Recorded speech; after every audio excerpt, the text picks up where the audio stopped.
Eram os olhos dela, me encarando do fundo do poço. Eu travei por um momento, e um som borbulhante e nojento começou, como se algo estivesse se arrastando para fora daquela lama escura. Eu senti que, se eu ficasse mais um segundo, ela ia sair e me puxar para dentro com ela. Eu não pensei. Eu não gritei. Eu corri. Voltei pro acampamento e fiquei quieto esperando aquilo tudo acalmar.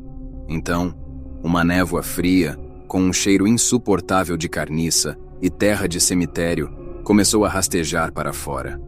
E daquela névoa surgiu algo. Eu sou Cláudio, tenho 47 anos, e sou motorista aqui na minha cidade, no interior do Paraná. Uma cidade pequena, sabe?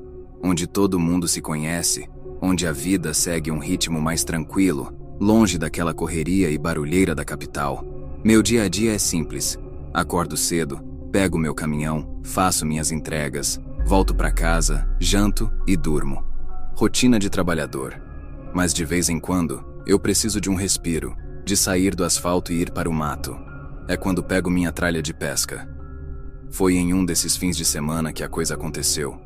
Eu tinha programado 2 dias inteiros num lugar que só eu conhecia. Um trecho isolado do Rio das Pedras. Mata virgem, densa. O tipo de lugar que te faz sentir que está sozinho no mundo. E eu gosto disso. Cheguei no meio da tarde de sexta. Montei meu acampamento perto da margem, preparei a fogueira e joguei o primeiro anzol. O silêncio era tão pesado que parecia ter forma. De repente, no meio daquela calmaria, eu senti uma coisa diferente. Um cheiro de terra molhada e algo mais... algo pútrido, como água parada há muito tempo, mas com um toque de enxofre. Fui checar a origem do odor. Tive que abrir um pouco o mato, uns 50 metros para dentro, e foi lá que eu encontrei. Não era um riacho nem uma poça. Era um poço. Um poço de pedra, daqueles antigos, com um muro de tijolo e a boca redonda, grossa, coberta por um lajeado de madeira velha, quase desintegrando. O cheiro vinha dali. Era forte, sufocante. Olhei para dentro da boca escura. Não vi água, só uma escuridão sem fundo e aquele cheiro fétido subindo, denso como fumaça. Achei estranho. Afinal, eu pescava naquela mata há anos, e nunca tinha reparado que existia aquele poço naquele lugar. Dei uma volta ao derredor para ver se descobria alguma outra coisa que eu não havia reparado, mas estava tudo normal. Tudo como sempre foi. Eu não estava entendendo. Como eu nunca havia reparado naquele negócio? Enfim, meu instinto gritou para eu dar meia volta, mas a curiosidade... a curiosidade é a perdição do homem. Notei que havia umas inscrições meio apagadas na pedra, uns símbolos estranhos, que mais pareciam uns rabiscos de criança, mas me deram um calafrio na espinha. Tentei cobrir de novo com uns galhos secos e a madeira podre, mas o cheiro ficou. Voltei para o acampamento, inquieto. Jantei, bebi um café forte e me enfiei no saco de dormir. A luz da lua mal passava pela copa das árvores. Era de madrugada, a hora que a escuridão é mais fria, entre umas 2 e 3 da manhã.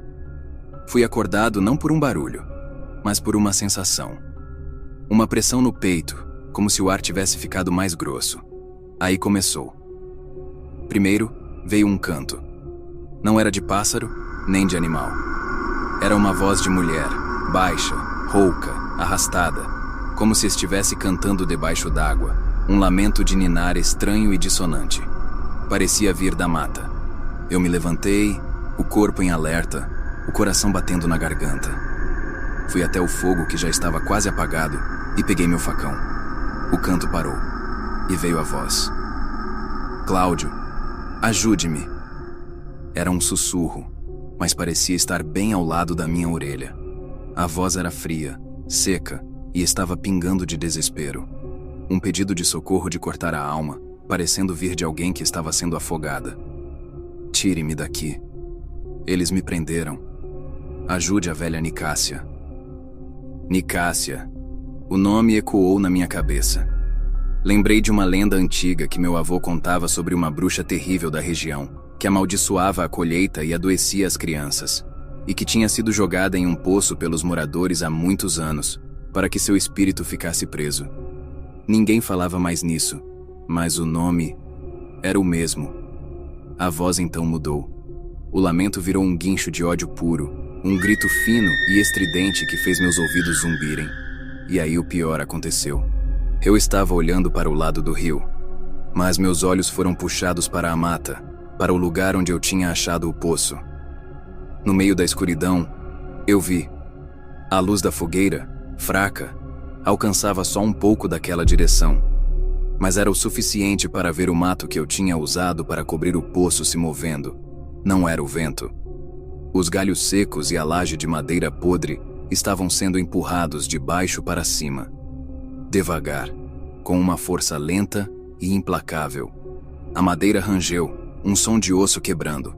Um pedaço dela caiu para o lado com um baque seco na terra. O ar ao redor do poço começou a vibrar, e o cheiro de podridão e enxofre veio com tudo, quase me derrubando. Olhei fixamente, paralisado, e o poço se abriu. Não era um buraco vazio que eu estava vendo. Era uma abertura para o nada. A boca do poço virou uma esfera de escuridão absoluta, tão preta que parecia absorver a pouca luz da lua. No centro daquela escuridão, no buraco que prendia o espírito da Nicásia, eu juro que vi 2 pontos vermelhos e brilhantes se acenderem como brasas incandescentes. Eram os olhos dela, me encarando do fundo do poço. Eu travei por um momento, e um som borbulhante e nojento começou, como se algo estivesse se arrastando para fora daquela lama escura. Eu senti que, se eu ficasse mais um segundo, ela ia sair e me puxar para dentro com ela. Eu não pensei. Eu não gritei. Eu corri. Voltei para o acampamento e fiquei quieto esperando aquilo tudo acalmar. Então, uma névoa fria, com um cheiro insuportável de carniça e terra de cemitério, começou a rastejar para fora. E daquela névoa surgiu algo. Não uma forma humana, mas uma silhueta contorcida, alta, esquelética, feita de sombras e galhos retorcidos, com cabelos longos e sujos de lodo. Essa coisa começou a se arrastar para fora do poço, com um som nojento de líquido escorrendo e ossos friccionando. Eu vi. Ela não andava. Ela flutuava.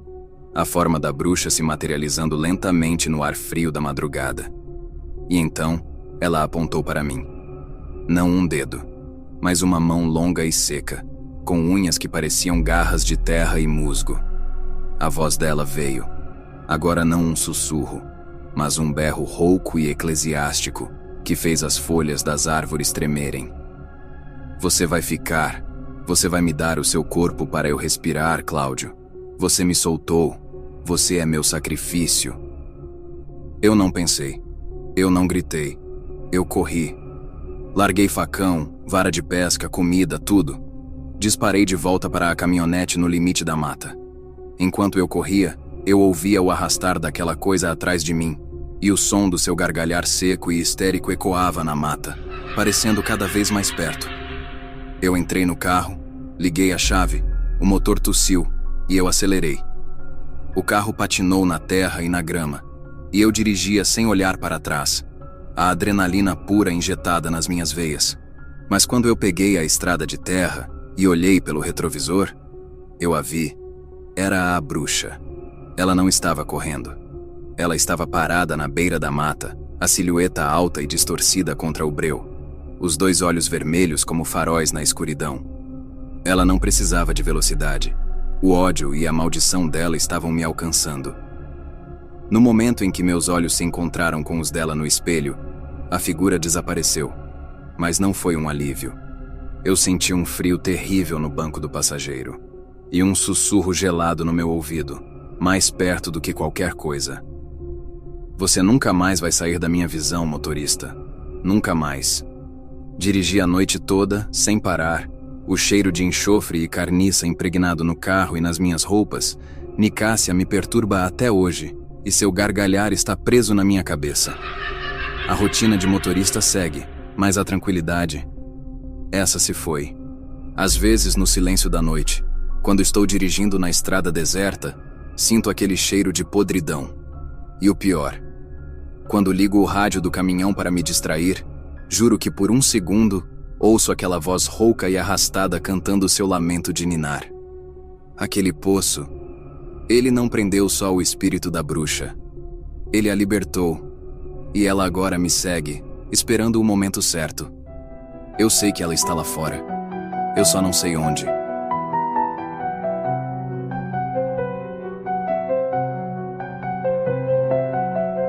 Medo, suspense, susto, emoção. Lenta madrugada, escuridão.